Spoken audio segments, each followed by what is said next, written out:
When I was going through my own dark night of the soul, my own experience of really seeing the depth of what's going on in the world, the depth of what was going on in myself, I remember as I started shifting out of that world, what was bringing me out of it was this awareness that who I think I am doesn't have to necessarily be who I am. So essentially, it was like whatever world I'm living in doesn't have to be the world I'm living in. I started to see that this is something that I get to choose. Who I am, the life I'm living, the way I see the world, the beliefs I have, these are all things I get to choose. I was really young when I was realizing this. And as I started realizing this, something else happened. It was like, I'm sure we've all experienced this to some degree before, but it was like books started falling off the bookshelves. You know what I mean? Like books just found me at the right time when I needed it the most. Teachers found me at the right time that I really needed it the most. And I remember seeing a theme between the ancient wisdom I was studying and modern psychology and some of these more spiritual fringe at the time, spiritual teachers. And a theme that they were talking about is that when we want to create change in our lives, to create lasting change, we've got to create change on a subconscious level. They were all saying the same thing. On an identity level, some of them didn't say subconscious. Carl Jung would say, until we make the unconscious conscious, it'll direct our lives and we'll call it fate. But then they said something else about the subconscious mind that infuriated me because they said, we're not aware of what's in the subconscious. So get this, get this. I'm young, I'm believing in change. I was at a point where I wanted to end my life to a point where I'm believing in change. I feel a new gusto for life. I'm studying all of these traditions. I'm excited. I feel like my power is coming back to me. The spiritual traditions are telling me how powerful we all are. The modern psychology is telling me how powerful we all are. The modern spiritual teachers are telling me how powerful we all are. I am believing it. But then they say this other thing.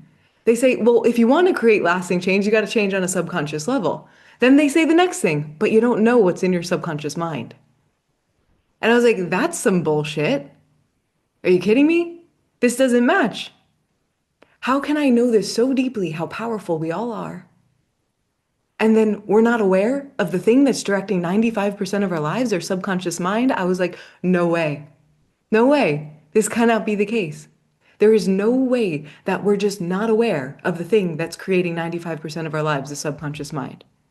And it flipped on its head when I realized, wait a minute, there's no way not to be aware of it because we're living in the experience of it. We are in the experience of a mirror of our subconscious mind. And if we're questioning that, it's as simple as this. The subconscious mind is creating our perception.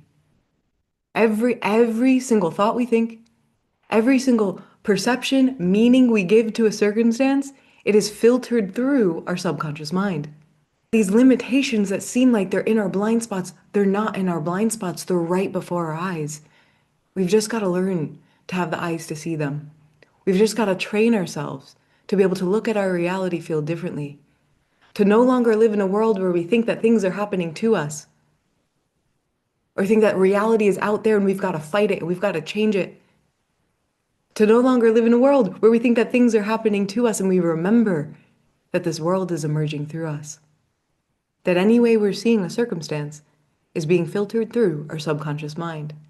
So the way that you see me work with people is in alignment with this awareness. People say, they say, Sarah, how do you get to someone's subconscious limitation so quickly? It looks like you're a surgeon doing precise surgery. How do you do it? And it's because of this. It's because I'm listening to how they're describing their circumstances. Because what people think is they're describing the circumstances how they are, how the circumstances are. But what they're really doing is they're describing how their subconscious mind is perceiving the circumstance and what's going on within them.